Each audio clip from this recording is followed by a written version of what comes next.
Alright, I'm back once again to talk about that boxing. A lot of different things I want to talk about. I want y'all to see that background, baby. Now, first and foremost, for some reason I seen this picture. Sugar Ray Robinson, Hank Armstrong, they fought in the 40s. Hank was 33, past his prime. That's what the newspaper articles were saying after Robinson dominated him for 10 rounds. But Hank, as he got older and he reflected on that moment, he said point blank that on his best night, he couldn't have beaten Sugar Ray Robinson.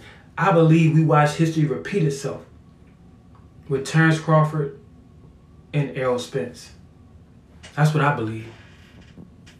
Somebody's asking to come up. Arthur Vlogs, you know the deal, baby. You want to come up, you got to subscribe. Other than that, you're welcome to talk from the chat. Now listen. Hank Armstrong had a style similar to Errol Spence. They called Hank Armstrong perpetual motion. The man never stopped throwing punches. He came at the body, at the head, viciously, relentlessly, just like Errol Spence. But Hank Armstrong actually moved his head off the line. He had erratic head movement like Joe Frazier. He had good footwork. You know what I mean? He had awkward angles. So he was a souped up Errol Spence. But that counter-punching style, that super athletic 74-inch wingspan, could dance on your toes, that style that Ray Robinson and Terrence Crawford had, is just a stylistic mismatch. You know what I mean? When you're going up against a man that's just coming forward and throwing a bunch of punches. A counter-puncher is going to time you. He's going to time you very hard. So even though you come to throw a million punches, the counter-puncher isn't coming to throw a million punches. They're coming to throw 30 punches around, 40 punches around. But those punches are going to be extremely precise, extremely accurate, extremely hard. And they may even get you stopped, like we saw with Errol Spence, Terrence Crawford. The main point of me making this is so y'all could see the parallel. Hank Armstrong admitted that on his best day, he couldn't have beaten Ray Robinson. But Errol Spence, one day, I believe he's going to admit that on his best day, he couldn't have beat Bud Crawford. It may have been hard for him to admit it in the immediate aftermath of the fight. But as time goes by, I believe he's going to admit that Terrence Crawford was just a better man. Forget about the car crashes. Forget about the weight drain. Forget about all that. The stylistic mismatch. We've seen history repeat itself with these two fights. Now, let's move on to what's in the middle. Because you're on KJI TV, this is my show, I run it. Right? Let's move on to what's in the middle. This is Jake Paul's next opponent. Who is that? That's George Foreman III, the son of the great heavyweight knockout artist George Foreman. That's George Foreman III. He's 18-0 with 17 KOs. He's 41 years old. He's been boxing for a total of 15 years professionally.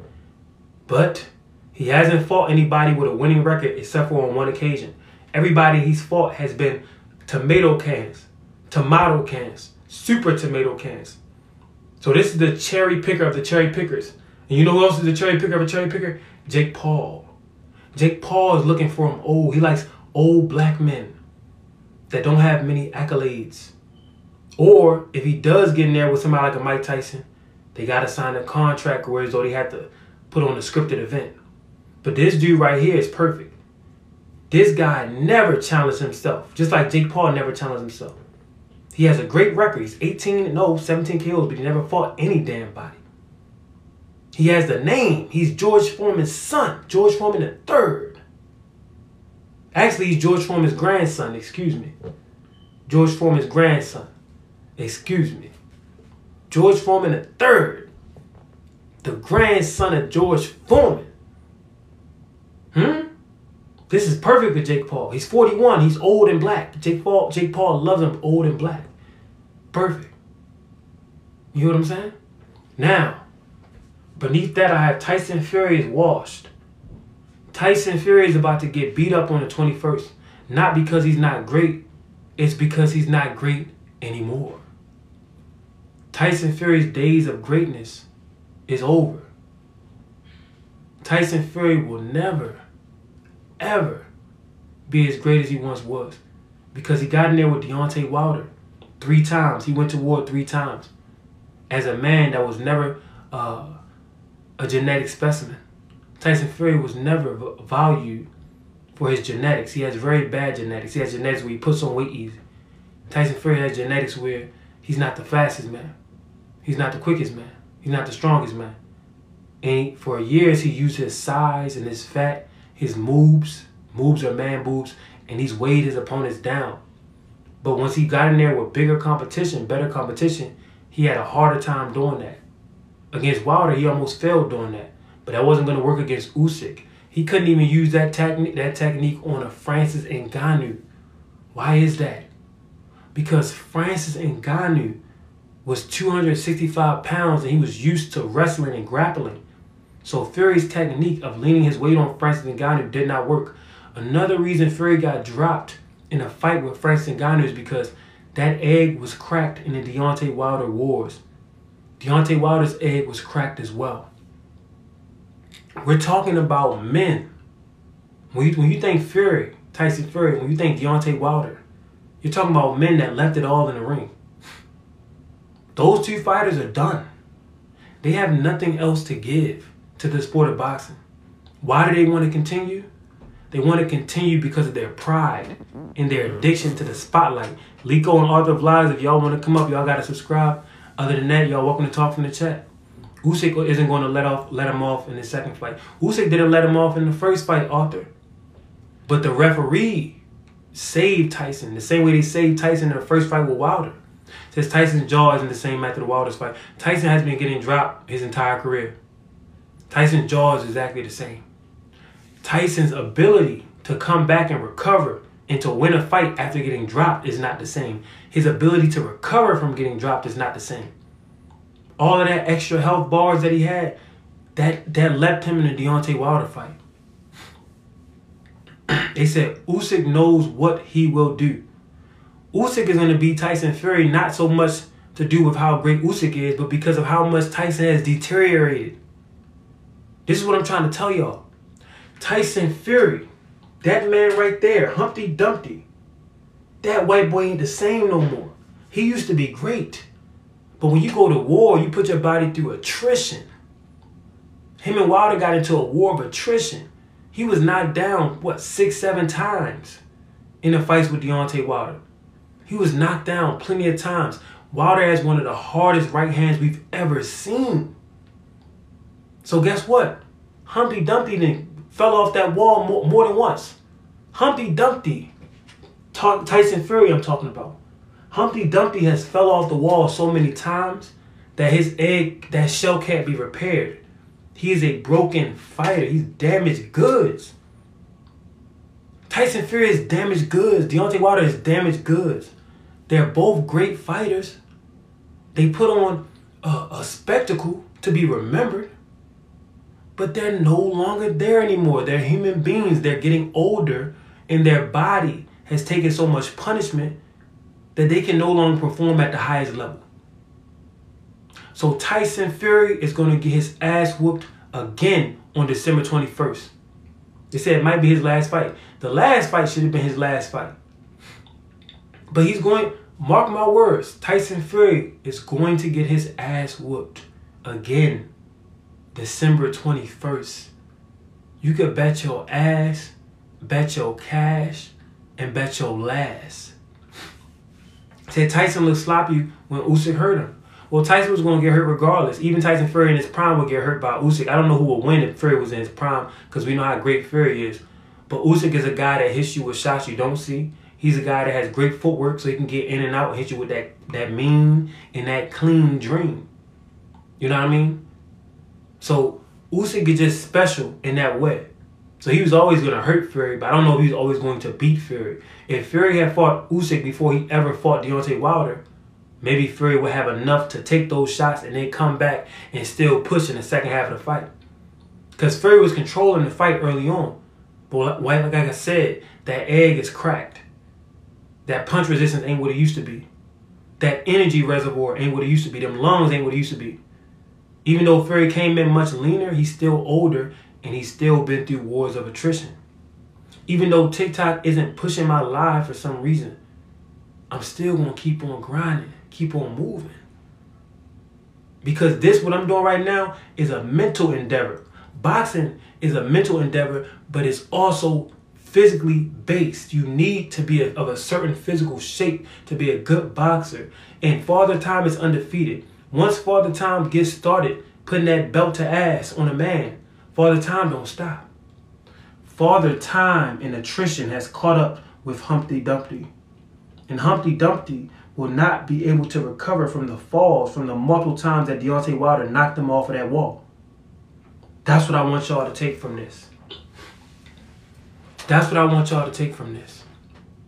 TikTok ain't pushing my live to my people that usually come up here, my subscribers. But as y'all can see, I can run a show all by myself. You hear what I'm saying? They said Usyk in 6. I don't think so. I think Tyson is going to have that Ali spirit. I think Tyson has that fight or die spirit. So I think Tyson going to make it into the later rounds. If it doesn't go 12, it'll go at least 10. Also, Tyson has a lot of weight. The weight that Tyson has, it helps him absorb a lot of punishment. Him being such a large man. Him having such a big head. Also, him being a little bit short bus. You know what I mean? Him being a little bit slow. My man Hassan said, I ain't even get a notification. Hassan, TikTok can't give you a notification when I go live. I'm the best to ever do it. Only thing is, I got nappy hair, Negro lips, Negro nose. So they don't want you to associate me with being the best. You understand? So it's not TikTok's job to propagate and promulgate my name to the masses. It's my job to do that. I don't need TikTok to show out my live. My live gonna spread across the world anyway, because my spirit is greater than any bond, or any bondage, I should say. My spirit is greater than any firewall. My spirit is greater than any roadblock that TikTok could try to put on me. So they could kiss my black ass. That's the moral to the story. Say, so KJ, who you got, Benavidez or Morrell? I'm 50-50 right now. I'm 50-50. Because I don't understand a word that Dave Morrell say. He be speaking Spanglish. He from Cuba. You know what I mean? The last time I seen him, David Benavidez, he said, "Bill, what the fuck are you mean?" You know what I mean? I don't really understand what Morrell is saying, but I could feel his words have power and he means what he's saying. Frank Martin and Tank Davis, when they had their press conference, Frank Martin was so chill, so quiet. He didn't even say it with his chest. All the way up until the weigh-in, and on the weigh-in, he looked drained. He said, y'all want to see Tank Davis get knocked out? And I'm like, bro, we just want to see you get some water back in your system. We just want to see you get a good meal. Because you're looking like a skeleton, my brother. But I didn't really believe that Frank believed that he was going to beat Tank. David Morrell believed he was going to beat David Benavidez. So although I don't understand the words that's coming out of his mouth, I could feel the energy. I could feel it in the air like Benny Siegel. On top of that, David Morrell was at 168. David Benavidez was at 168. David Benavidez jumped to 175. David Morrell said, David Benavidez going to 175? Guess what? I'm going to 175. I believe David Morrell only got, what, 14 fights? 12 fights?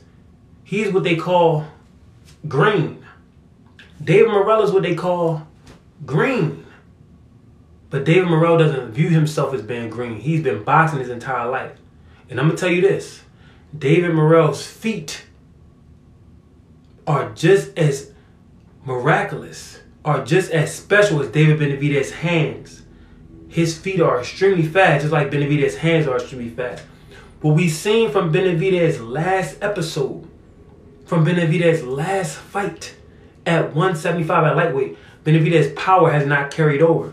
Why is that? Because at 68, Benavidez didn't really get his power from technique. He didn't get his power from speed. He didn't get his power from genetics. He got his power from overwhelming size.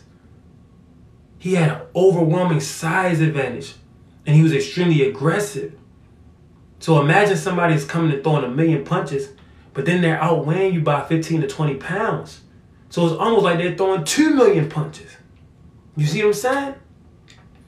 But now at light heavyweight, Benavidez isn't going to have that same size advantage. He's going to be less effective. Let's see if he can adapt to his new environment and continue to dominate, continue to thrive, continue to grow.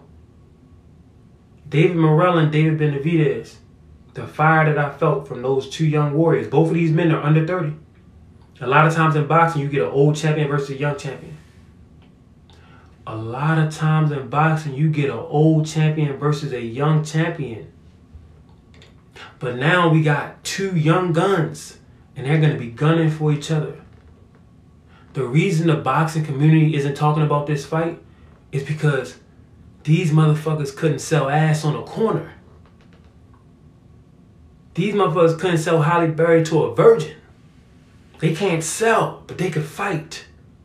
This is going to be one of the biggest fights of the century, and it's going to be quiet. It's going to be a quiet fight. The world is not going to talk about this fight. The world may not even remember this fight. But I'm hyped for this fight because I follow the sport. I know what the people think that they want to see and what they really want to see. The people think that they want to see Jake Paul and Mike Tyson, but they really want to see David Morrell, David Benavidez. This is going to be a fight for the ages. They said, no, this fight is going to sell better. PBC will give it their best effort. PBC can't sell a fight. The fighters have to sell a fight. Like if PBC signed me, we'll sell out all the time. You know why? Because can't nobody talk that good like me. See what I'm saying? I got that mouthpiece. For real. It says, hold up, guys. I'll be right back.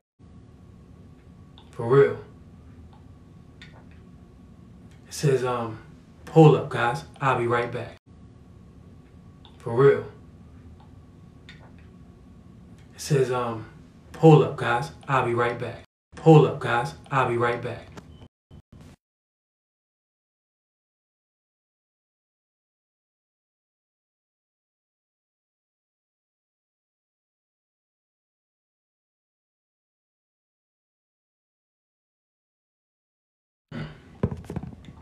So I want to see David Benavidez versus Canelo.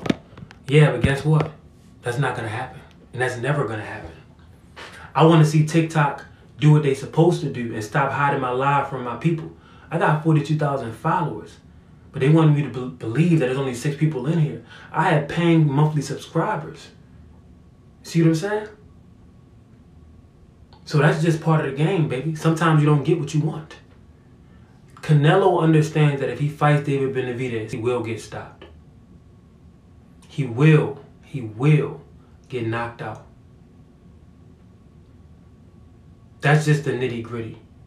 Say sometimes you just gotta restart the live. I ain't restarting a motherfucking thing. You know why? Because this is going on YouTube anyway. This is going on YouTube anyway. I don't need no live. I'll rock with 1 million people in here. I'll rock with nobody. At the end of the day, I'm sexy. I'm intelligent. I'm one of the best fighters in the world. I'm one of the smartest fighters in the world. I'm one of the best content creators in the world. So, let's get back to the show. I think that Canelo is going to finish his career out like an old hoe. Just scrambling for something that he could get that's easy. How many more fights till you go pro? Right now, it's not even about how many more fights. I told my coach in March that I was ready to go pro. So when my coach go out here and find me a pro fight, I'm going to be pro. At this point, I done learned so much. I have no fear, only faith. But I can't give faith to my coach, so we'll be waiting on him. But I was ready to go pro in March. I have such a great boxing mind. I don't need no more time in the amateurs. The amateurs are for people who are scared or young people still trying to learn. I learned what I needed to learn. Now it's time to execute. Canelo might fight in Japan. I heard about that. See, Canelo is about money, easy money. He's in the easy money stage of his career. He doesn't want to have to work. What did you think of Keyshawn Davis the other night? Keyshawn had a great win. Great win. Very exciting fighter. He showed he has power, timing, the ability to fight going backwards. He fought a weight bully. But Lemos isn't going to get you ready for Tank Davis. Lemos isn't even going to get you ready for Dennis Berinchik. So Lemos is just a guy. It's like when Ryan Garcia fought Duarte. Canelo ducked fast-footed fighters. Well, he fought a lot of them too. It's just that whenever you fight a fast-footed fighter, he lose. If you have fast feet, you probably going to beat Canelo. That's just the deal. Hey, D, you don't gotta like the live, bro. They not pushing my live to my subscribers tonight. Why? I don't know. I don't take it personal. They say I got Keyshawn beating Elwin De Los Santos. No.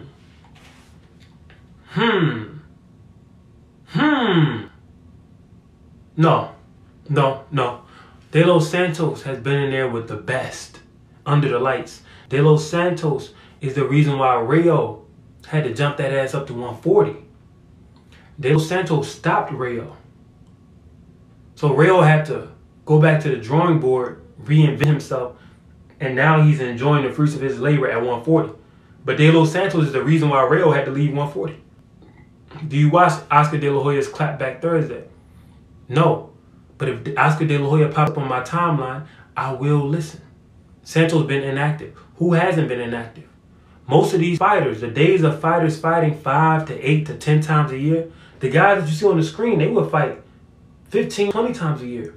Those days are long gone because the sport has become too commercialized. I was ready to say commercialized. I'm tripping. The sport has become too commercialized. It's too much about money. Whenever something becomes too much about money, then the spirit, the emotion, the raw emotion, the love is gone. It's like a modern day marriage. It's about money, status, not about love. So what happens? The marriage dissolves, dissipates. It ceases to exist. Y'all here late night on KJI TV. TikTok ain't pushing my show. I don't need TikTok to push my show. I could push it up all by myself. I could drive this car by myself. They not even sending to my subscribers that I'm live. But I could push it without them. Now, let's get back. Rick Gallen, he messed with me. He agreed with what I'm saying. Let's get back to some of these topics that I have. I believe Terrence Crawford would have always beat Errol Spence. I believe he was a stylistic mismatch. And I think styles make fights so heavy that it doesn't matter what point a man fights another man in his career, as long as he's not completely washed up like your boy Tyson Fury. Let me move. Tyson Fury. See that? As long as you're not completely washed up like Fury, if you have a superior style to another fighter and that fighter is not adaptable, that fighter is unable to make adjustments, that fighter only has one style, he doesn't have anything else to pull out from his deck of cards, guess what? You're not going to beat that man. They said Elwin hit harder than Ryan and Tank. Possibly. Elwin probably hits harder than Keyshawn. Elwin is a fighter that's not going to get the big fights because Elwin is extremely dangerous, but Elwin is not going to sell. I think Elwin is Cuban. Elwin doesn't speak clear English. Elwin can't market a fight. And these promoters don't know what they're doing with these Hispanic fighters. Even the PBC. There's a lot more that they could do. You got a guy like David Morrell that can't speak English. What can we do to market this fight? I would have said, yo, David, we're going to show up, get you some nice gear. We want you to be decked out. We're going to put a bunch of them Cuban honeys around you.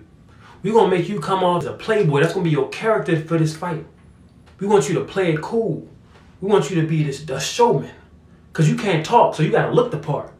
Since you can't talk, you got to look the part. You got to look like a character that we could sell. But PBC, I don't know what the hell they doing.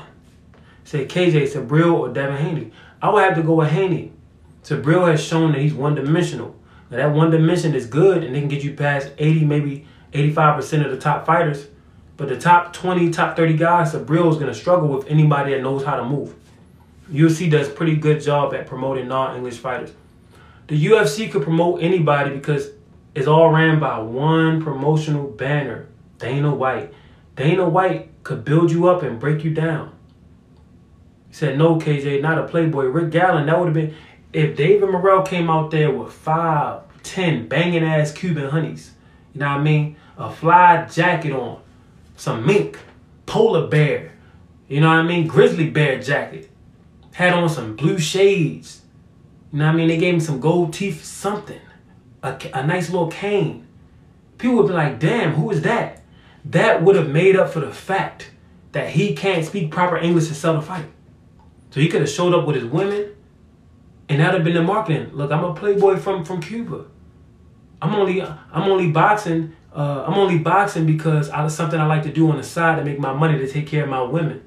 Imagine if Dave Morrell would have started the press conference out like that. Imagine if David Morrell would have popped up with 5 to 10 biddies, all from Cuba. You know what I mean? Banging bodies. You know what I mean? All that. Boom, boom. Breastises, ass. And he said, yo, David, I don't got no problem with you. I box to make money so I can take care of my women. I'm going to whoop your ass so I get this cash. And that's all I got to say. That would have sold better. That would have sold a lot better than him going up there not knowing how to speak English. He couldn't speak English. Can Ryan beat Tank at 147? No. Ryan couldn't beat Tank at 205. Ryan couldn't beat Tank if you gave Ryan a baseball bat. Ryan couldn't beat Tank with a firearm. Ryan couldn't beat Tank with a Swiss Army knife. Ryan couldn't beat Tank if you put Tank in a blindfold. Ryan couldn't beat Tank if you put him in some handcuffs and said, fighters. When the bell sounds, fight. Ryan Garcia could not beat Tank on his best day. You know why? Can Majimov beat Boots? Yes. Majimov has a chance against Boots. Yes. Boots is very, very athletic, very special offensive fighter. But Boots leaves a lot to be desired on defense. And Boots was a weight bully at 147. Oh my God, I still ain't get the notification. So Negro, you never won't get a notification. TikTok is not rocking with me. They see what I am. They see what I am. I'm a higher being. Not only am I charming, not only am I well-spoken, not only am I good-looking, not only am I super hyper-intelligent, but I have all these combination of things in a certain form that is not being marketed by America. I am a Negro. I have coarse hair, big lips, a big nose. America is not trying to market me as being the dominant entity in this country. And that's okay. But what will come to pass, nobody can stop what's destined to come to pass. And if it's destined for me to take over, then that's what I'm going to do. They say Majimov is a very awkward fighter. No, Majimov is not awkward. He is a wild fighter. He is a wild man from a cave. He fight like he came out of a cave. He fight like a barbarian. Israel Majimov, if you watch any fight besides the Terence Crawford fight, Israel Majimov, if you watch any fight besides the Terence Crawford fight, he's going after his opponent with a reckless abandon. You put him in front of that great counterpuncher. You put him in front of that great counterpuncher, that dark-skinned brother, that cold-hearted killer. And what does he do? He gets hesitant. Y'all call it awkwardness. Some people call it IQ. I call it bitch-assness. Bitch made. That's what I called it. I called it pussification. I would love to see him fight Boots. Who? Majimov? I would love to see Majimov fight Boots as well. So I can take a tab on both of them before I take a chunk out of both of them. Is PBC the best promotion in boxing? Promoters don't promote fights. Fighters promote fights. Promoters don't promote fights. Fighters promote fights. These fighters are afraid to speak up and to back their own skills. Some of them aren't. Shakur Stevenson is not afraid to talk trash and to try and market himself, but he doesn't have a gift of gab. He comes off as too hood, too street, and that scares off a global audience. When you come off very, very hard and street and killer drill and all that, that's going to scare off the global audience. That's something that they can't really attach to. You gotta have wit, timing, intelligence, handsomeness, sexiness, badassness.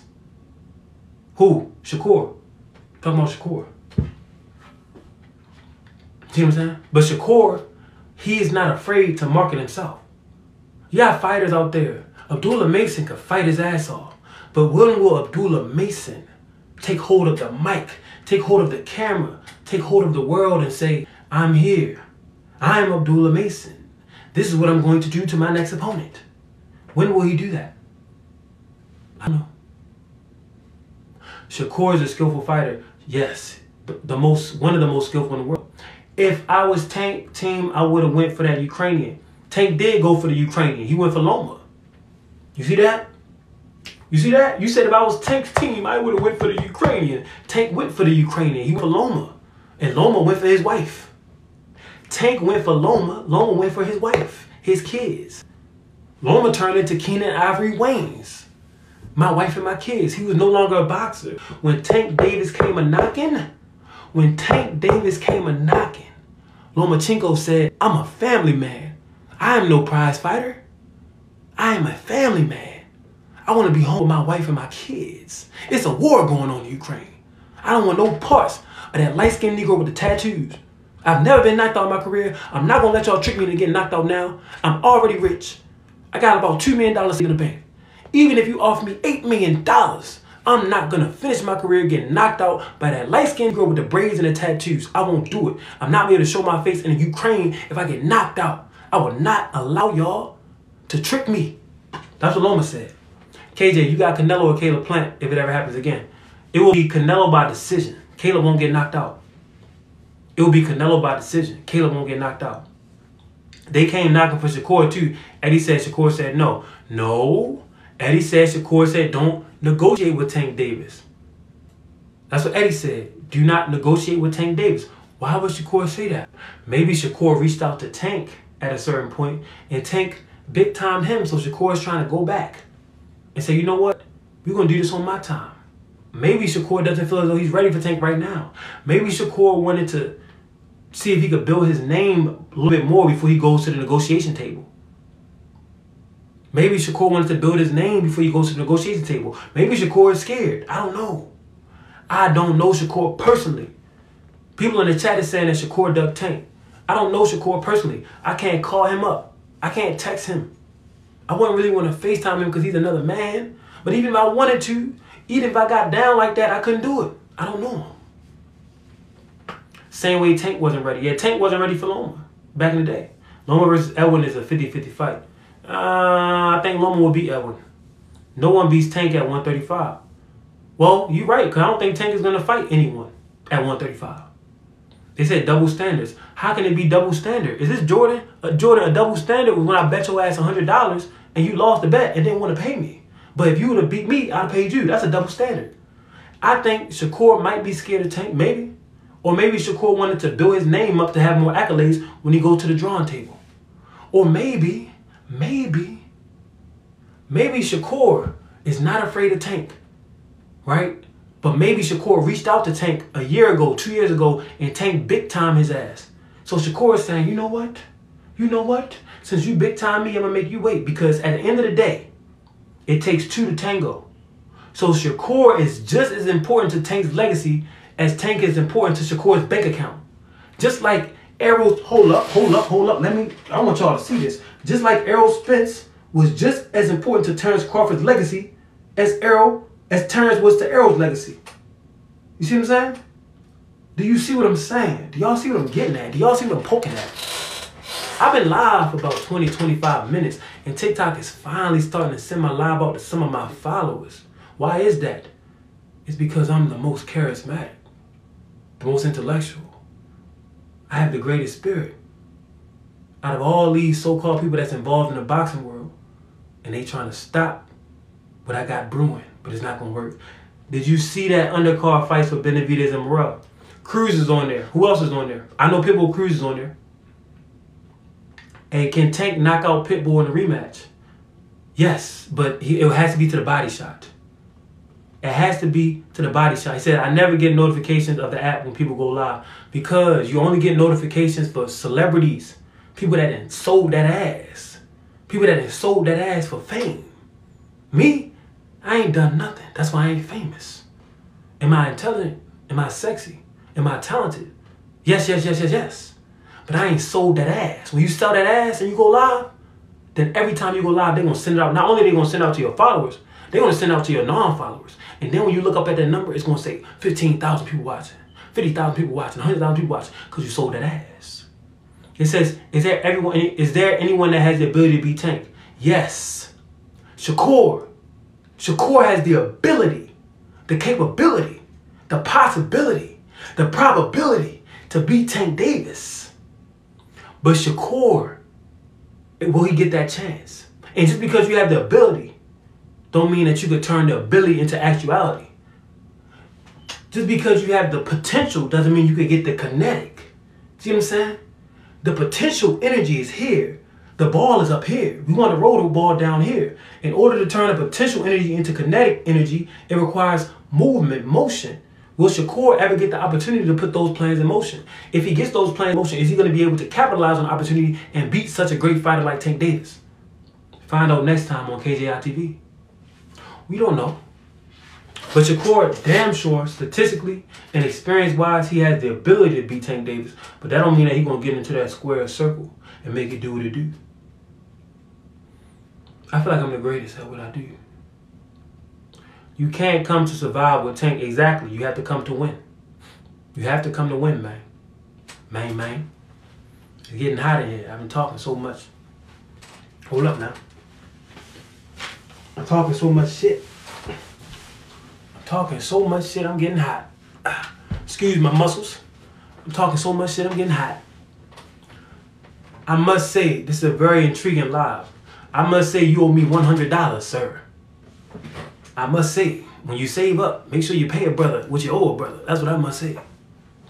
It says Shane versus Edwin. Shane who? Shane Mosley?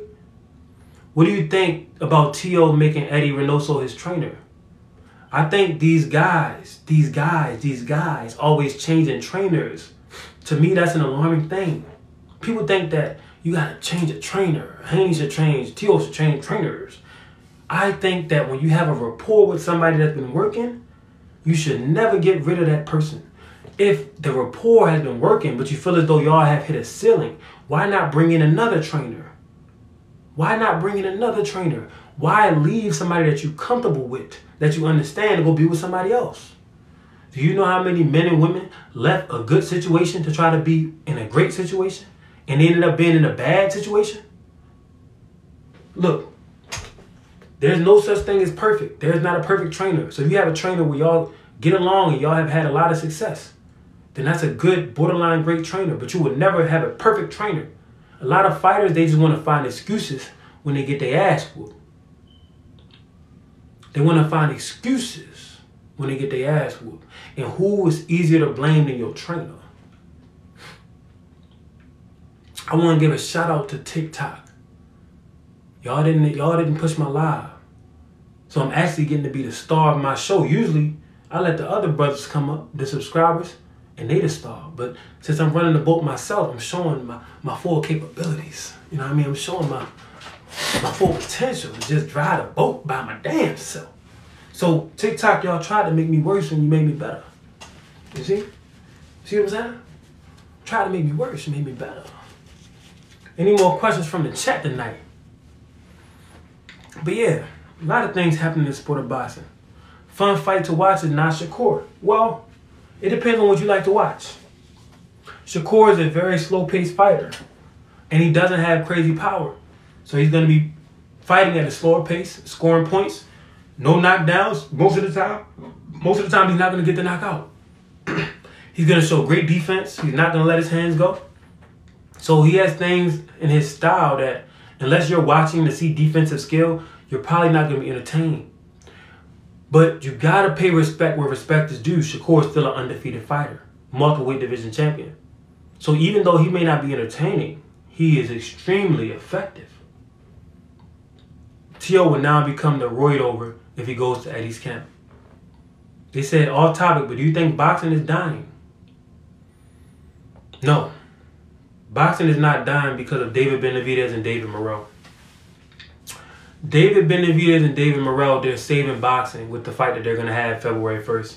That's going to be my treat. That's my birthday. Would be scarier, global nuclear war or Shakur with power? Damn, Shakur with power. That'd be like Tommy Hearn, Sugar Ray Leonard in his Henry Tank fight. What do you think about Evander calling Mike Tyson out for the trilogy? I think Evander is trying to get some money. I think Evander is broke. Hearns, Hagler, Leonard, Manny, Purnell, Ali all had the same trainers. Yeah, because those men, when they took a loss, they could accept it. They could accept it. Plus, Ali and Purnell, they were already, by the time they were professional, Ali and Purnell were already finished products. They did improve as they were pros because that's natural, but they already understood conceptually how they were in the ring, how they wanted to box, how they were going to be the most successful. They used to make up their own game plans and all that. You got Usyk or Fury next month. Bro, if anybody puts $1 on Tyson Fury, then you a mother fool. Mama was a fool. Daddy was too. If you even put one red penny on that Humpty Dumpty pickaninny, if you put one red cent on this man right here, you are a goddamn fool. Tyson Fury is all right. He's all right. Is he fighting George Foreman's son? Well, he should be fighting George Foreman's grandson, because George Foreman's grandson is the perfect opponent for him. But Tyson Fury is all right. He used to be great, but right now he's only all right. Usyk is still great. And Usyk hasn't been through wars with Deontay Wilder. You see what I'm saying? Tyson Fury is going to get his ass handed to him on a silver platter with dessert on the side. Hard with silverware on the side. A goddamn cup full of sweet iced tea. He's going to get his ass handed to him in a thank you letter. They might even pull out his chair before he sit down. Didn't Tyson Fury have a decent performance against Usyk? No. Hell no. Hell no. Tyson Fury is washed up. He washed up. Put his ass in the dryer. When your clothes come out the washer, what you do? You put them in the dryer, or you hang them up on that damn that dry line. Let them dry out in the sun. Tyson Fury need to be hung up with the clothes in the summer. He need to be hung up a damn clothesline in the summertime.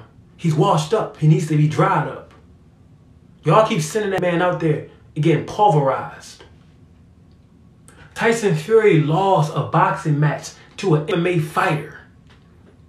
When I say that he's done, I'm not saying this to try to be negative about the man. I really don't give a damn about Tyson Fury, for the negative or the positive. He ain't sending me no money. He ain't doing shit for me. So why do I have to hate on Tyson Fury? The short answer is I don't.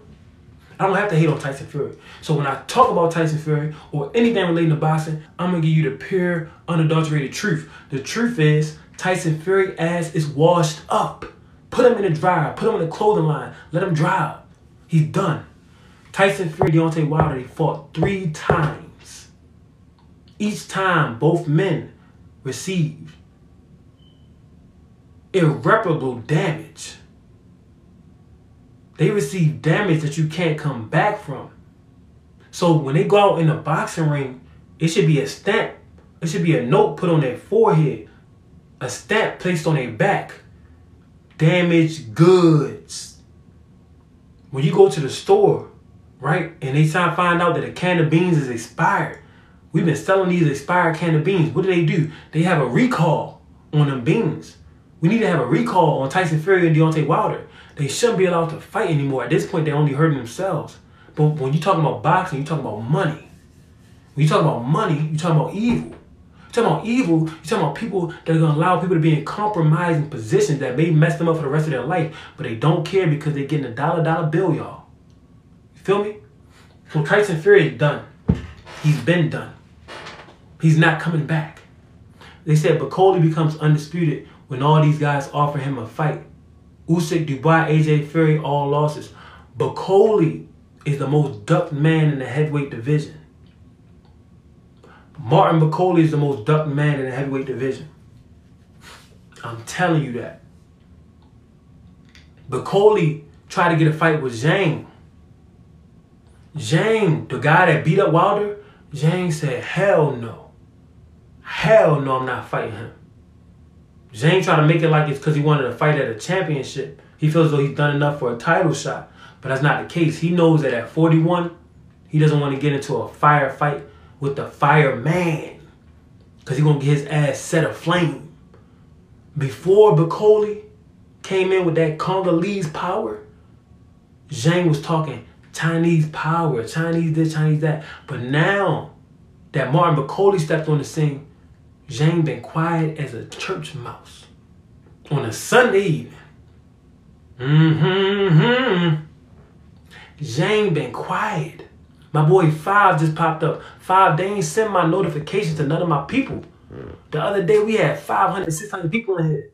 Today TikTok ain't send my notification. We're good, Five. What's good, bro? What the fuck? Hold on.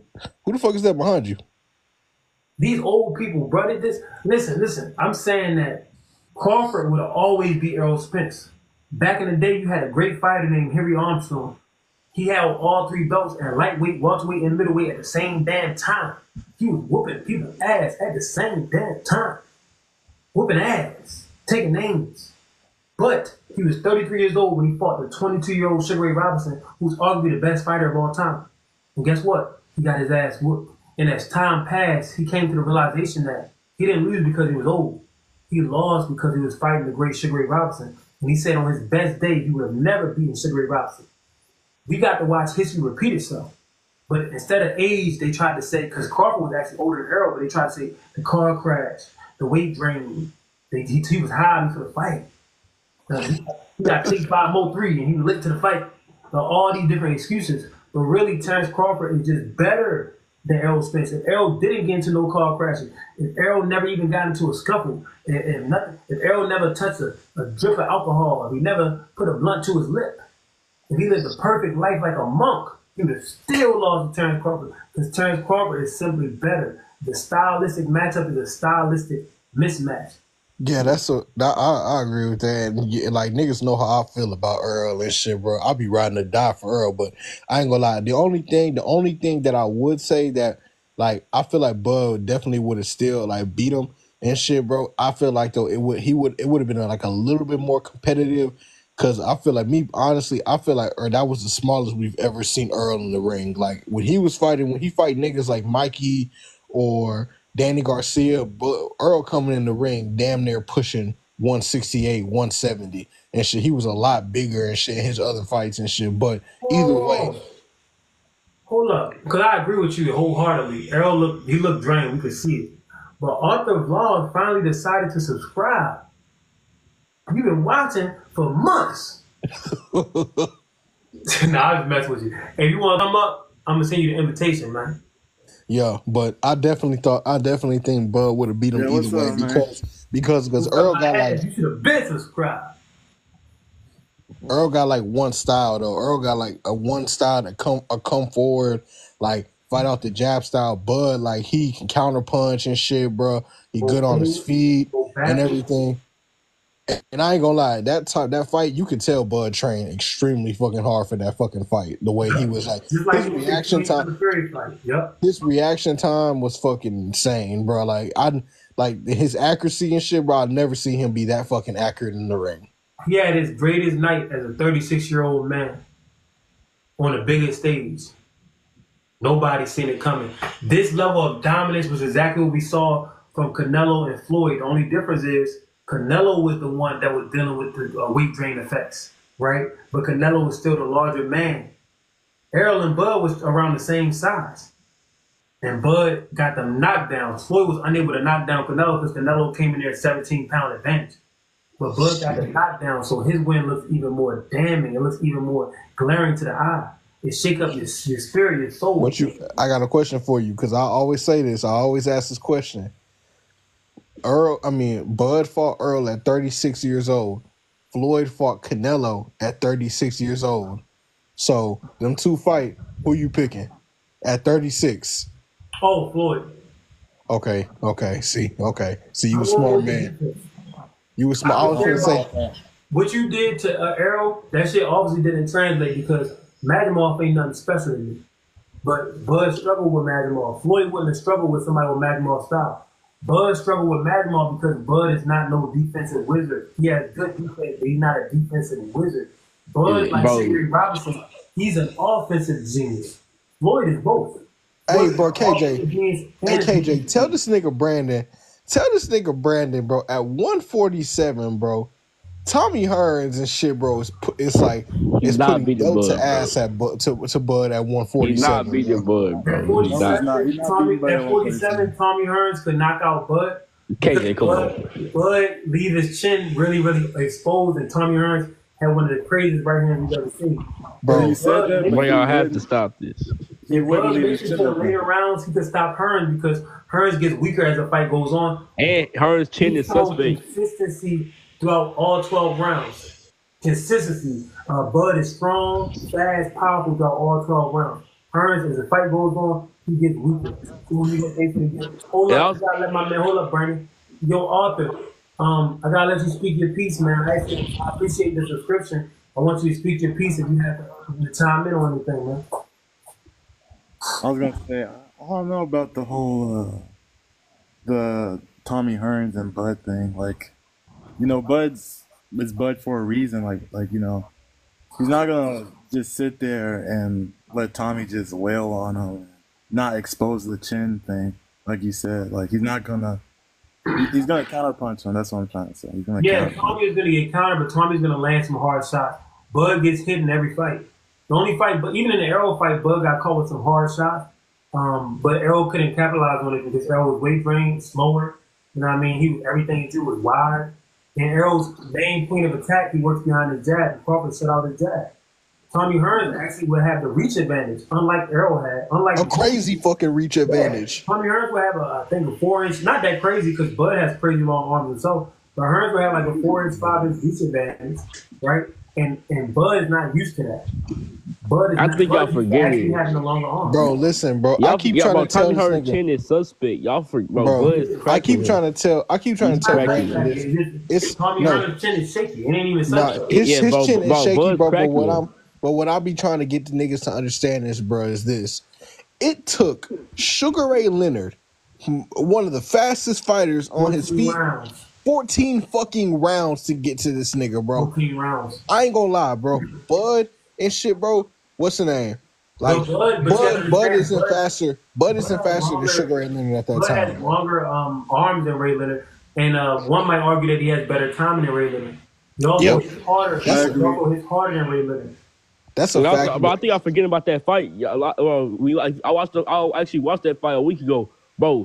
Hearns was hitting Leonard with the jab all night, but when Leonard actually got to Hearns, he cracked his ass. When he Bro, y'all finally gotta got think to him, about it though. he Like cracked when he him. cracked him and shit, bro, he That's literally why I hit say him with the his he literally hit chin him is with not the good. perfect shot, with the I perfect would have shot. to go with Kevin because Gary's inactivity. I'll be right back, fellas. I'm Like telling you, he hit him with the fucking perfect shot. Like he slipped. I think he slipped one of his jabs or whatever, and he leaned into probably one of the nastiest left hooks I've seen, bro.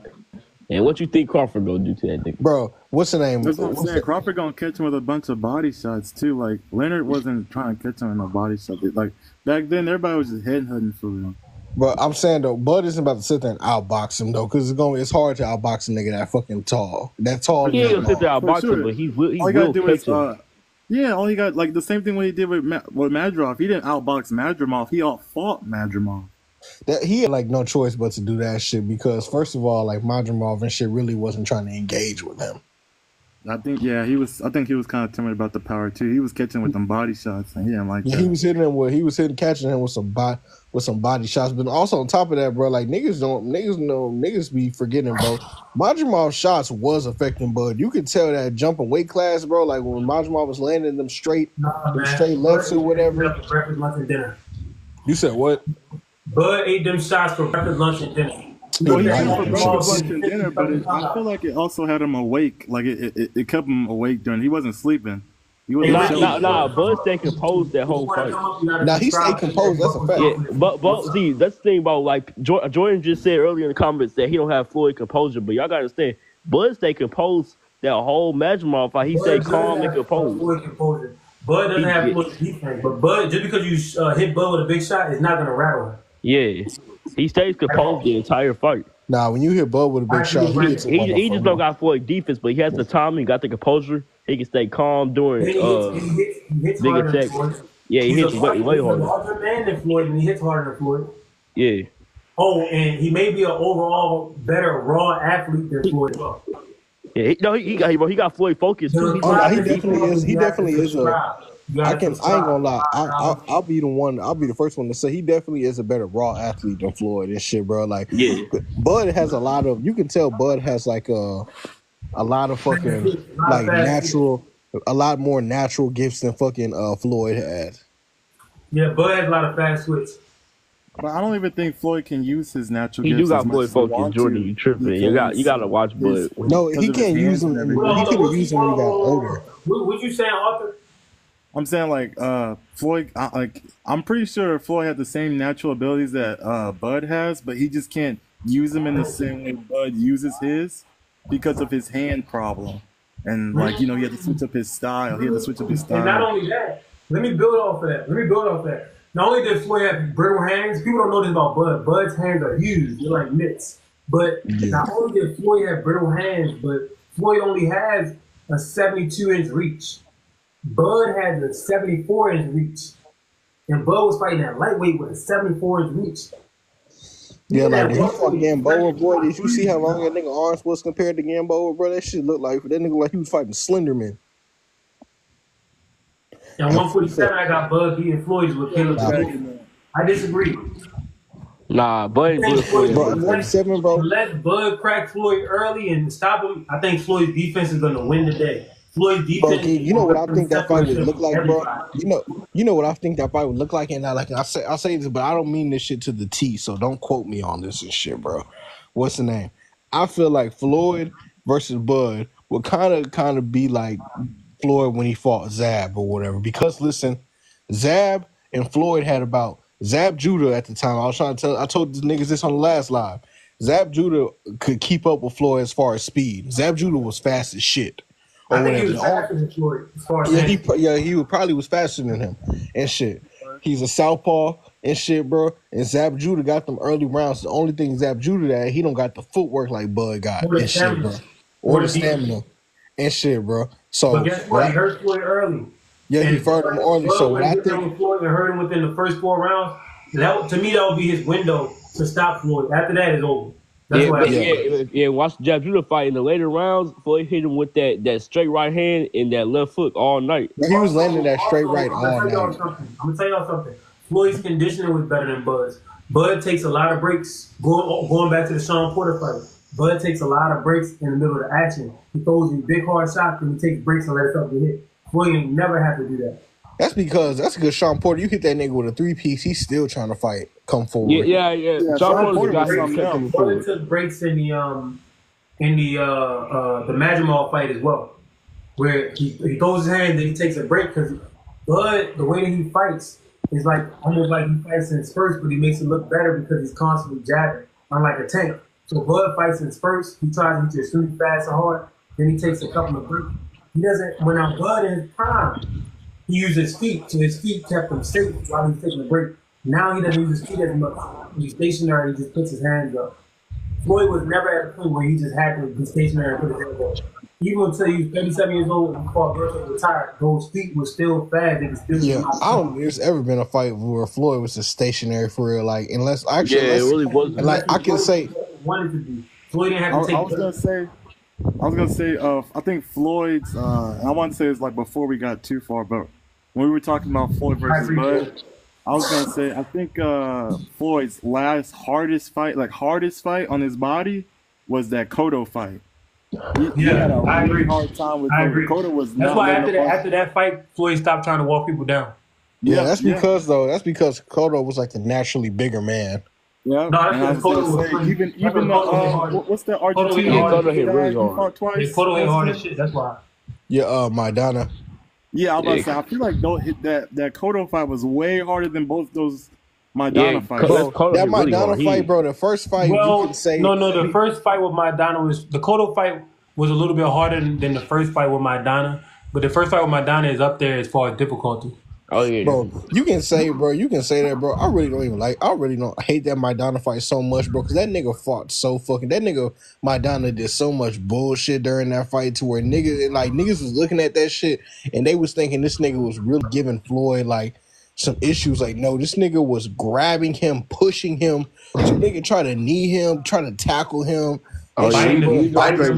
Bite his glove and shit, bro. Yeah, like that was crazy shit. And he was like hitting him on top of the head and shit. Like this nigga was hitting. Yeah, this nigga was hitting him, but he was putting his elbow into it and shit, bro. When he was, I don't like Maidana either, but he did knock his tooth out. That second fight, Floyd. Maidana didn't knock his tooth out. That was Vaseline. I did a video on that, slowed it down. Maidana walk around with a fake ass tooth saying that it's Floyd's in his eye. What's the name? That second fight and shit, bro. Like, what's the name? Floyd, like, he knew he couldn't stay on the rope, so like he beat the shit. Like, he outboxed the shit out of Maidana in that second fight or whatever. But the Floyd first actually fight, fought Maidana in a certain way, so people wouldn't have anything to talk about. Yeah, that's what I'm saying. I feel like, yeah, it was a dirty fight, the first fight, but that's what I said. Cotto made Floyd bleed, right? Yes, Floyd's nose was bleeding. Yeah, but like I said, Cotto Cotto hit hard as shit, and he bigger. Like, he bigger than Floyd. The first Maidana fight is kind of what you need to do to beat Floyd, to make it like a really dirty fight. Man. No, you only need to do that if you're not athletic. Bud would have had to do none of that stuff to beat Floyd. Maidana doesn't have the physical gift of a Floyd Mayweather. Yeah, like when you and have he doesn't even have anything feet. close to those gifts. So the only way that he can be competitive is by being dirty. Bro, Maidana was a fucking. Maidana was a nigga who was gonna try to brawl with you. Like, if you, that's why I really am so fucking mad and shit that Adrian Broner didn't beat his ass, bro. Because, but you know, against Adrian Broner, he had those fake ass gloves. Yeah, but Floyd caught those gloves after the Broner fight. But fucking Adrian Broner problem was that and shit, bro. Like, he tried to fuck around. Like, this nigga tried to use the shell or whatever, but like he wasn't always using that shit right. Like, he was using the high guard. Yeah, Broner messed himself up because he tried to copy Floyd's style. Yeah, and Broner has a 67-inch reach, so he can never do what Floyd does. So he should have just kept doing what he was doing. Bro, he had a 67-inch reach. But I don't know how Broner didn't realize this, but every time Broner has T-Rex arms. Yeah, every time he lets him go, every time in all his fights, he always did extremely good, but he just fails to do it. Because Broner started watching the Floyd Mayweather tapes, and he said, I'm gonna fight like Floyd. I'm gonna do like Floyd do. And he couldn't. He has a 67-inch reach T-Rex. He took all the wrong things from those Floyd tapes. I'm sure there was some works he could have took from the Floyd tapes. He took all the wrong things. Yeah, like, cause bro, like real shit, bro. Like fucking, who was it? One of Floyd, I think it was Floyd's uncle, bro. He said Broner really strong as shit. Like, he said he's strong. And he hits extremely hard. He hits hard or whatever, bro. So like, his thing was that, like, you know, he should have used his feet a lot more, bro. Like, Broner should have used his feet a lot more. He should use them damn hands more. Early in his career, he was a great combination puncher. You're not that big of a guy, so you're going to have to stop dudes with punches and bunches, but you're trying to act like you Floyd Mayweather with the long arms and super fast feet and perfect timing, and that you work out 8 to 10 hours a day. You don't do none of that. You in the club. When you in the club getting that beer belly, drinking. You need to come in there and you need to thump on somebody because you're not going to have the time. So you got to really whip somebody ass.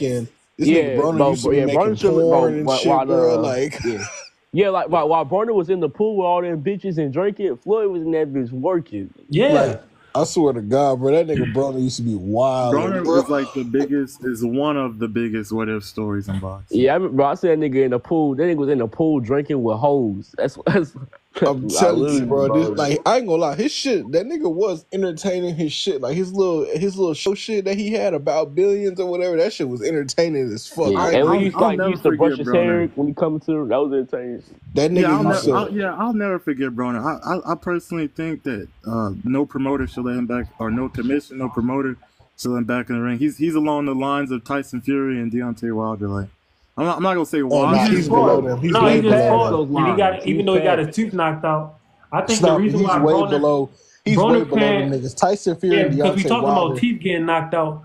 Blair Cobb actually knocked Broner's tooth out. But Broner, the reason why he's not going to look good is not even about the fact that he can't do it, because Broner is only like 34, 35. It's the fact that he doesn't know how to really work to get his body back in that shape to really be up there with the top dudes. But he's so popular that people still want to see him fight top dudes. So I think his body's stuck like that. No, it's not a physical thing. That's a mental thing. I was actually just reading the dude that you see on the right side of the screen, Ray Robinson.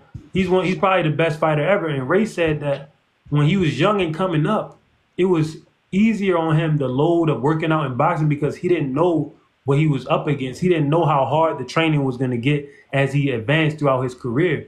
But once he had become an older fighter trying to come back and win the championship, it's hard because you know just how much work you have to put in. That naivete, you know what I mean? That shit's not there no more. You actually know exactly how hard you're going to work and how hard it's going to be.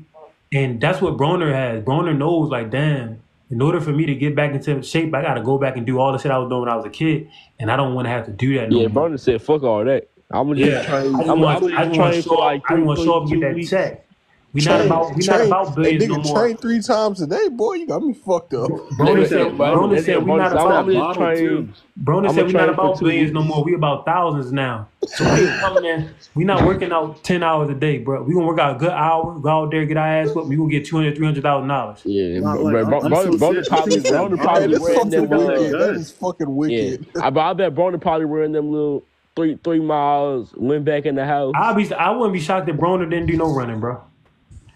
For his last Nah, fight, Broner isn't even a tall guy. For his last fight, he didn't have no striations in his abs, nothing. He like a regular old dude with Yeah, like, he probably he did, looked bro. He like probably, he a probably did, jail bro. cocky dude, bro. He ain't look like a Yeah, top tier lean fighter. He like somebody that just came home. he's not You know what I supposed to be mean? that big. Broner Yeah, is he not. like His yeah. frame, his He frame supposed to cannot be fit cut that up, weight. slim. And that Yeah, he man, probably did, his bro. belly, Y'all probably, and yeah. his arms, it's like somebody that just came home from the pen was hitting weights, but you know the stomach ain't all that. So that's how I know Broder wasn't running, wasn't doing the sit ups. You're not that tall of a dude. You supposed to be lean, mean and lean. Look at Yeah, how y'all Tank looked probably, his last fight. Tank was 133 doing backflips. And you know what's That's how you crazy? supposed to be. I noticed something. I noticed something like a couple days ago. Broner and Tank, like Tank back in the day when he used to mess around with Broner, they Yeah, was he was kind of built big. the same. Shit, They it was took built hold the up now, same. hold up. They How was- long you hold been up. watching? How long you been watching boxing, man? It took you a while to notice that. No, I got you. I'm clicking. Let me click. Let me click. I'm saying like they was the same size as in like they was both drinking. It was that. Yeah, that it's beard that- belly. When it it's because that Broner alcohol was that a they bad was influence on drinking. Tank. When Yeah, and Broner then was once with Tank, Tank had a separated- fat face, a fat belly. Yeah. yeah, that's Only what I be thing trying about to tell Tank, I'm gonna bro. tell I you be trying something to tell too. Brandon that A shit, lot bro. of people not gonna understand this, but Tank when he was drinking, he was took way more risks. That's why Tank drinking was more relaxed. I think Tank actually drank to deal with the pressure of being a high profile athlete. So he took more risks. And Errol Spence is another one.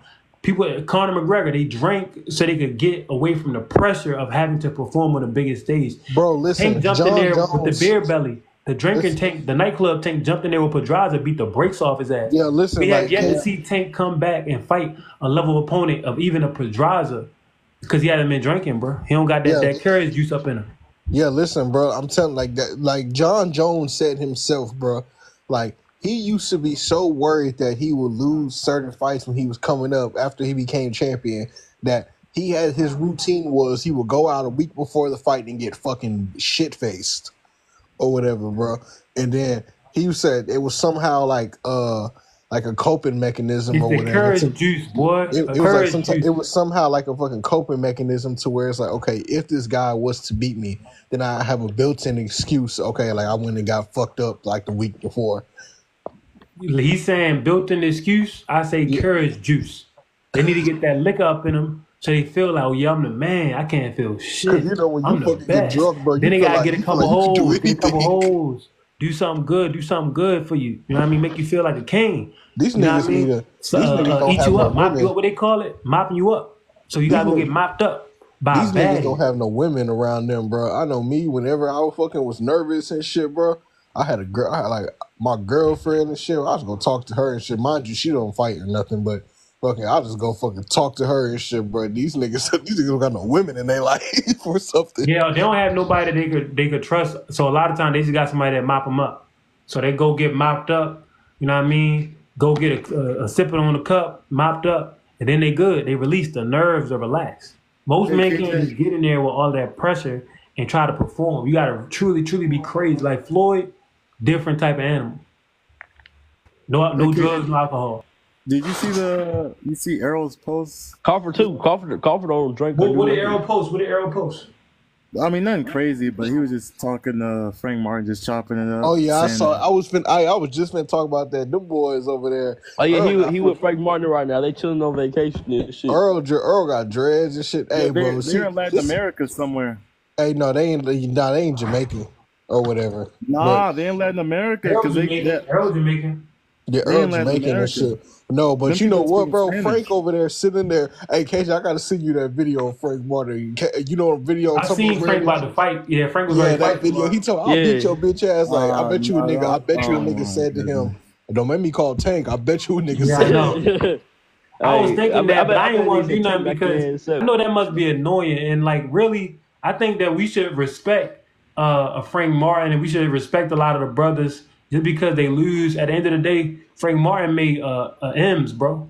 Frank Martin is Hey, able look. to take care of his family, and he's a good boxer. He just couldn't beat Tank. So I think Hey, people look, KJ. shouldn't be in public saying, don't make me call up Tank, boy. I don't think people should be saying that. Hey, But I KJ. know that you know how it is out here in the real world. People gonna give Yeah. it to you when they see you. That's fact. Hey, Because they KJ, bro, really I hating swear because to- now Frank Martin pulling up in a Beamer, a Benz, or a Bentley with 2-3 baddies and 4 or 5 chains around his neck. So a lot of people they hating.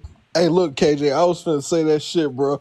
I was like when you was to make that one post that one day talking about something. Frank Martin ain't down, Frank Martin up. Like, like I ain't gonna lie, bro. Frank Martin, that nigga, he was over there smiling and shit. I was like, that nigga look like he happy. He got knocked out. Like, They ain't give a damn. Hey, when that check came in, he was like, "Hell yeah, we up." I mean, nigga. yeah, I mean, like the reality of it, right? Like, you know, he got paid. That was his biggest payday. like me personally, He, bro. I but ain't that gonna lie. nigga Me got the personally, Rolls bro. Royce, Like chains, me, houses, hoes. yeah. It don't I matter. ain't gonna no lie. more. Me personally, though, bro. Like that, Brandon even though said, that "Ho." shit.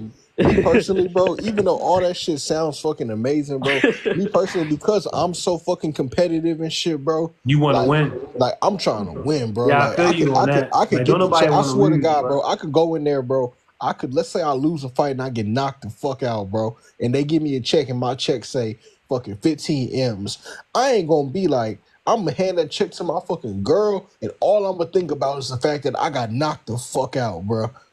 Nah, nigga, And you that's- need to hand and that that's check to the your thing. accountant. Damn, And that's girl. the thing. Hand that check to your accountant and then think about how you got knocked out. Listen, man. thing. I mean, Father K, that's all nice, but you give me a couple hoes, fuck winning, nigga. It don't matter no more. That nigga Brandon said I'll get knocked out. Brandon, Brandon said, if I get a couple Bro, hoes, bro, you don't understand though. When I was if younger, I like get to when I put was on little and shit, alligator J, like what my man say, Young Dro? Gator Green, 7 Gator. I'm saying, bro, you Brandon don't said he can get understand. decked out in Texas. with a I'm couple saying, bro, you don't hoes, understand, bro. Like wood when I was grain gripping, he don't give a fuck. like when I was younger and shit, bro. I'm telling you, bro. Like if I went and lost a fight at a fucking competition, bro, and I went back to school or back home, bro, I promise you, I was pissed off for about like a week and a half, bro. I wasn't talking to my pops. I wasn't talking to my mama. My girl think I didn't love her no more, bro. I was pissed every time I lost. That's because you're a competitor, bro. When I lose fights, bro, every time I lost, I went back and added more to my regimen because I'm like, it's no way. There's no way I fucking lost. So it's like some people they could live with it, some people they really can't. So now my regimen is every time I lost, like, okay, I need to do more, I need to do more, I need to do more. To the point where I'll wake up with different parts of my body hurt, and they're like, well, this is if I don't do this, I'm gonna lose, I'm gonna get robbed, I'm not gonna get a decision. So you just start pushing yourself past what you thought was your limitations. So we are kindred spirits when it comes to that. Niggas don't want to lose, bro. Yeah, But like, Frank when Martin, I'm be honest, I don't think that he gave a damn. I think that when he got that check, boy, Yeah, he's not I going to care. he's not going to go on TV and say that. But deep down, he don't give a rat's ass. He like, well, nigga No, don't give a fuck. I think he cared at first. He but cared then for the about next day- 15 minutes. He cared I for think the 20 next minutes. when When the that morning, check came when in, the he morning didn't give came a around and he saw the bank, the bank notification. Hey, look, bro. He pulled a that- Jamal. He pulled a that the Jamel M's came Charlo, in. bro. He Jamel felt Charlo better. when he lost after he lost to Canelo, that nigga wasn't crying because when you saw him in the back thanking his team and thanking everyone who's been supporting him, he wasn't crying because he fucking lost. He was crying because it's like, fuck, man, that's 20. That's 25 million. My nigga, that's 25 Yeah, million we right said now. Lions only, nigga. I'm rich, Lions bitch. only, nigga. Lions Nah, only. nah, I'm when rich, I- bitch. when I lost man, that Talking fight, about he go, don't he was talk over there about- talking about don't something. I talk could about put Charlo my like brother that. in rehab Charlo now. my He can dog. stop drinking. nah, Nah, what he need to do is get a new wife. Shit. That's what he need Not to gonna do. lie, and my what's it called? Lions only. I'm rich, third, bitch. yeah, my third fight. Hey, When I lost that Lions fight only over here. to the judges, they robbed me. I thought I won the fight. I beat him. But the third round, I noticed that I gassed out. When they raised that nigga hand, I was mad as hell. I went back home. I was like, I thought I won, but at the same time, I gotta add more miles to my shit. So I told after you. I lost, after Didn't I tell you? The yeah, 'cause miles. I gassed down that third round. I felt like I gassed out a little bit. No, So bitch. You could gassed train your out. body. You could train your body so much that it take the first couple rounds is you just getting warmed up. I Like know, that's why I that's said. That's what I'm saying, nigga. Bitch, you lost not because you gassed out, because you fucking came in that bitch trying to fight like fucking Leah Santa Cruz and shit, bro, and fucking just throwing nothing but straight punches. I was telling this nigga, I was telling this yo, dumbass nigga too, bro. you I'm lost over here that watching fight because you this came in nigga that showed bitch. us the fight. This nigga showed us the fight. I'm like, bitch, why are you throwing so many punches? It's the first round. Like, you gonna be good. Brandon said, I'm gonna get them before they get me. Yeah, nah, yeah, bro. I came at him when I came at Nobody him. never Like, gonna backdoor Brandon. He yeah, backdoor you for you could do that shit to yeah, him. bro. When I came at him, that nigga was he surprised me as hell. Brandon said retaliation. Yeah, bro. Bro, Nigga, I I'm the told one that Brandon, stepped I first. said, You know, bro, you in know the the amateurs, retaliation. bro. I'm the one that stepped like, first. yeah, like, bro. Like the ref came out, he said box. I said, all right. I just fucking just I got a started running question. at Wait, that Brandon, nigga. hold up. How long is your rounds and shit? 2 minutes. It's 2 minutes right now. Okay, yeah, but okay, yeah. So, But okay, it I can mean, get that changed. makes. Like my last fight that the last fight I won at the Shakur gym, it was 1 minute 30 seconds. Like 1 there was, minute I and don't 30 know. seconds. What the Yeah, hell? yeah. Like Okay, they changed. Like, they he not changed it. open yet, KJ. He not Yeah, I'm not open open yet. yet, so I ain't they'll never change fought it no 1 around. minute and 30-second round though. I never I heard of Yeah, did. that. My first they'll fight was a change it. minute. Yeah, A minute? they'll change it every time. 1 minute. I'm not open, so they'll Damn, change I it never around. did it. I only did 2 and 3. I was a I kid did. though. I was fucking 8. I was like fucking like. Yeah, Oh, okay, yeah. okay, okay. So we had 1 minute for the children. I seen that. But even still, like when I I got forgot to you was like biting that 13 and damn shit. long. But like even when I got to 13 and shit, my shit was like like a minute and a half and shit, bro. Yeah, Like they'll change it. I'm not open and shit. You know. Yeah. Yeah. or when You you get get closer, open, when you get boy. closer to 10 If fights you and still shit. throwing punches like that when you open, then you going in the Hall of Fame, nigga. Like I told Brandon, bro, the first round and shit, bro. Like when you start fighting 3 minutes, bro. First round, you supposed to work your fucking jab, see if you can fucking land your jab and shit, and then counter and shit. Like if a nigga's like making mistakes or whatever, see how fast the nigga is, see how hard he is, see his fucking reaction time, all that shit. That second, You third got round, asthma, bro? you said, do I got asthma? Yeah. Nah, Or because you was breathing like he had a little bit of wheezing. that's because I was over here fucking talking fast. Oh. But I'm saying, No, I got asthma. That's the only reason why. yeah, that second and third round though, bro. Yeah, give it to him and shit. Like if you see that nigga can't keep up or fucking he ain't really as fast as you thought and shit, bro. You know you can fucking tag him and shit, bro. That's when you fucking start letting loose. Even Yeah, the first round. but my I got a last different fight, philosophy, Brandon. I'm a little bit different than Five. I don't go into the first round like let me work my jab. I believe that you gotta let a fight come to you. So at any time, the shit could be all over, and you gotta be natural with it. So like say the first round, it's some first rounds I done jumped out there threw a million punches because I felt like that's what I needed to do. Then Yeah, sometimes I ain't really turn on into the last round because that's how the fight played. That's how it played out. So my philosophy is just let the shit come to you. But when the opportunity arises, you gotta make them pay. You gotta act on it. Yeah, that's kind of what I mean too and shit. Like when I say like work your jab, I don't mean just only work your jab, but like yeah, most definitely what KJ saying, like let the fight come to you because you know in the amateurs, bro, you know they gonna come forward. Yeah, shit, bro. Most of the time, I've seen people do different, but most of the time they will come forward, bro. I ain't Or gonna especially lie. if they feel like the thing too, because it's only 3 rounds. If they feel like you got the better in them that first round, that second round, best believe they gonna jump on your ass. Bro, look, I ain't gonna lie. One of my fights and shit, bro, this nigga came out that bitch. He didn't throw a jab. He didn't throw a right hand. He didn't throw nothing. This nigga threw a fucking The uppercut. nigga Wayne Dingin, uppercut. He threw an uppercut like nigga from halfway across the ring and shit. Damn. He missed that hole, but I was like, God, like he threw that bitch hard. Like and who fast. start out like that, right? Yeah, I'm talking about nigga first punch, nigga uppercut. When I fought the boy up Philly, the dude that was knocking niggas out with the headgear, that's how he came out hooking hard as hell. And I was like, damn, he was fast as a motherfucker. So I'm like, let me just move, throw some straight shots at his body, slow his ass down. And Hey, it look, I worked saw like a nigga- doozy. Like, slow that motherfucker down, and then he was helpless. Hey, look, I done seen niggas do some crazy shit in the amateurs. I've been watching fights. I saw a nigga trying to throw a Superman punch one time in the ring. That hell shit- nah, boy. You probably. Now Nigga my do it. last fight at the Shakur gym, my last fight. It was just big. I wish I could have got this show on camera. I really wish I could have posted shit. I thought it was this big ass Mexican. This nigga was not 125. I swear he lied about his nigga weight. And I told bitch y'all you before. rehydrated. I'm gonna tell y'all. I barely got out that fight with my life. Cause I forgot to tell y'all last time. This nigga so when the fight started, this nigga rushed my ass. He literally ran at me. He ran at me. What you do when he rush you? I moved away. I moved and ran Shaq away. Cook, Next time he rush you like that, grab him and walk his ass to the other side. Like you don't have to, just because somebody come at you fast, you don't gotta move. You don't have to react fast. Like if somebody rush, you could turn them. Like say he rush you into a corner, you could turn them into a corner. I did it against this dude named Corey Moore, and we was fighting on this dude named Jake the Snake Card, right? And it was in Westminster. So we fighting in Westminster. Dude tried to come at me with all these crazy punches. I just chilled out, turned them and spun them in that corner. Next thing you know, I'm the aggressor. So when somebody come at you like that, you don't have to run. Basically, you could turn them, or you could clinch them and walk there and start walking them backwards. It's gonna fuck with their head. Because they expect you to do some type of jittery shit like, if you stay calm, you gonna fuck them up. Yeah, I was thinking like that. But yeah, I'm gonna try. I moved out the way, and then I got to jabbing. That's why I started jabbing, and then he hit me with an overhand, and I ain't gonna lie, it hurt a little bit. So then I started. I said, okay, fuck all that, fuck this boxing. So then we started fighting. So we started begging.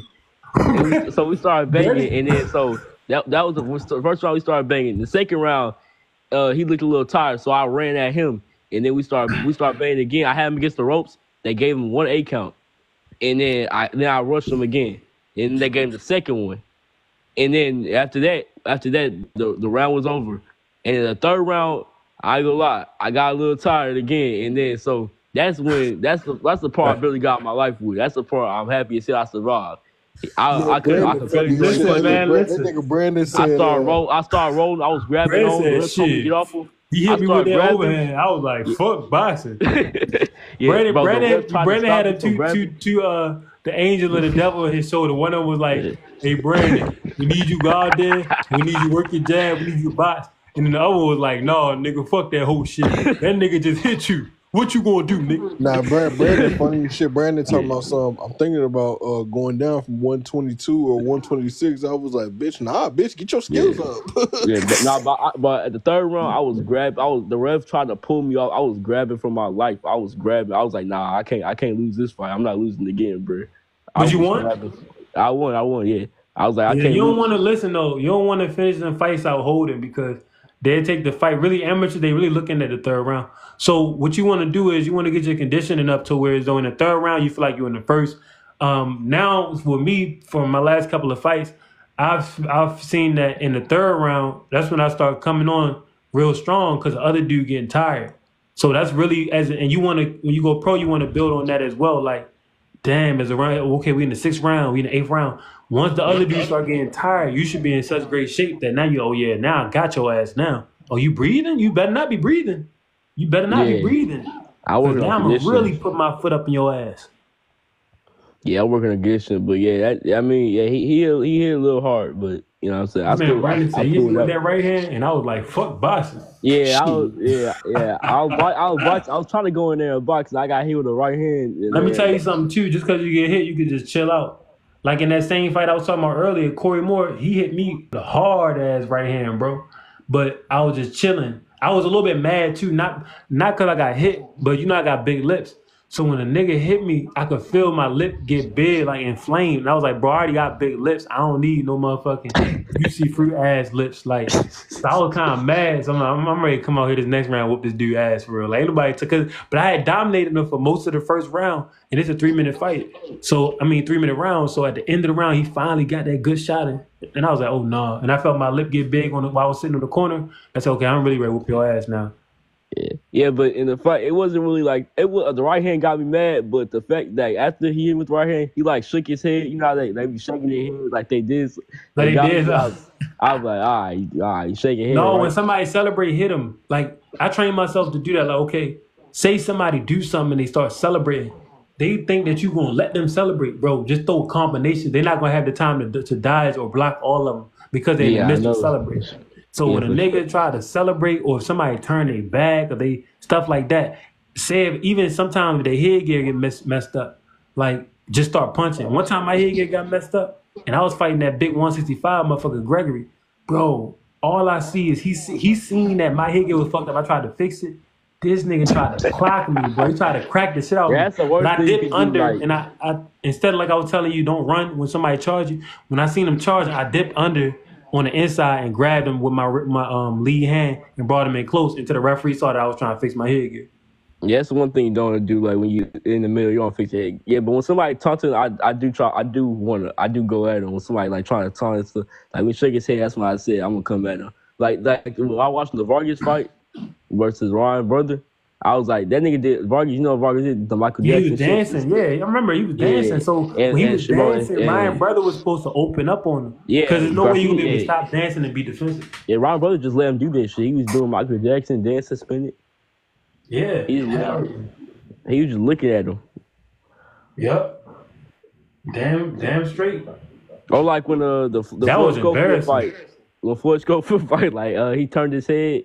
Like, Oh yeah, and that dude Renee must have signed a contract with Oscar. Yeah. Like, yo, don't hurt him. Cause I A lot remember of like these shits, a lot of these fights be fixed, man. yeah, he had to sign something because in the Floyd fight versus Gotti, when Gotti turned his head, Floyd jumped on that. Like nigga. boop boop moop mop. Yeah, he said That's how. Yeah, he when said Floyd turn your head, Schofield talk to the ref. turned, his niggas that would have cleaned his clock. Like they wouldn't even have thought twice. Yeah, I just yeah. watched When that fight. Gotti turned his head, Floyd Gotti immediately hit that nigga. He said, he talks to the ref. Nah. Boom. Yeah, Get Floyd your never ass let up. them talk to the ref. He never let them dap him up more than once to apologize. None of that. Yeah. Floyd hit them motherfuckers with the Dean the Great. Yeah. Oh, yeah, the fake glove touch and shit. Yeah. I was Yeah. gonna say Floyd's manipulation, like guard manipulation in that fight, was something to see for. Because I never noticed that. I had to watch in like 0.25 speed just to like see like Yeah, all the Floyd stuff is he was extremely doing in strong. that So fight. when he touched them people's gloves, he could pull their glove down, create an opening. Sam Langford, Jack Johnson, dudes like that was doing that shit way back. But when you physically stronger than your opponent, you could do shit like that. Where you go in and you just move that glove down and then pop, boom. And Yeah, it was well, crazy to see. I'm trying to do when I'm like sparring or fighting or whatever. I'm like when I'm in the clinch, 'cause I saw like not even just Floyd do this. A lot of guys like they'll put their hand on their mouth and their nose so they can't breathe during the clinch and they get tired. Yeah. Yep. Errol said Floyd was doing that to them. Yeah, that's I mean, in the sparring session, No. Oh yeah, in the sparring session, yes. he said he was doing what? He was Floyd was pressing his glove against Errol's mouth and nose in the clinches so Errol couldn't breathe. Doghouse rules. No, that's not doghouse rules. yeah, they You do can it in that fights anytime. like professional fights too. Doghouse rules just mean that it's there's no clock. So and there's no weight classes. That's all doghouse rules mean. But you could do that in a professional fight. You could do that in amateur. You could do that in backyard. Like my boy Fragrance, he fight in backyard. So you can go anywhere. Nigga fight at the cookouts. Yeah, Yeah, I was gonna say, I think- cookout boxing. I think Errol walked Get your around ribs at broke in and get your ribs grilled. Fergus type nigga that fight the gender reveals and shit, man. I was gonna say I found it like weird, like because I remember watching interviews and stuff. Errol saying like he walk around at 190 and this and stuff like that. Yeah, And he because cuts all the Errol way down was to 147. undisciplined. Errol said himself he didn't live like a boxer. But how is it physically possible to cut down from 190 to 147? Because he's not supposed to be and still have 190, power? so it's just fat. It's just fat. It's not like he had to cut all this muscle or something. Errol was overeating. Why? Because that's the culture that he come from. His family Jamaican. They make a bunch of fucking food, excess of food, high sodium, a lot of chicken. You know what I mean? A lot of rice, stuff that you really shouldn't be eating in mass. So Errol was gorging in that shit. He grew up like that, and he's a world-class athlete. So his body was trained to eat all that food and lose all of that. But now you're 33 years old. The metabolism doesn't work the same. You've already overstayed your welcome at 147. You've been there for way too long, and while you were there, you didn't take care of your body. So now Father Time caught up with you, and your bad habits caught up with you as well. And that's how we ended up with total disaster. And then you throw in the car crashes with that stuff. So we just ended up with total disaster. Nobody saw it coming, but they should have. They should have seen it coming. I know I didn't. I was gonna say yeah, because I'm 215. And I was like, I tried to cut weight before, and I can only get like to But here's the 185, thing, though. When you're dealing 175. with a boxer that's been boxing since he was, I think Errol started at 13 or 14. Errol was accustomed to cutting weight. So in boxing, you got to cut weight in the amateurs at the same day. Not even, you don't even get the 24-hour rehydration time.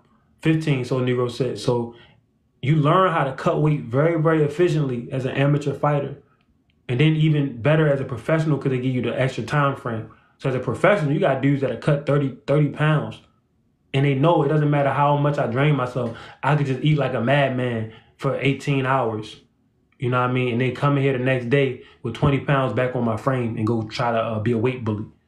That's what we see a lot in the sport of boxing today. No, yeah, you most definitely right. That makes a lot of sense. Yes, sir. But look, I'm going to get out of here.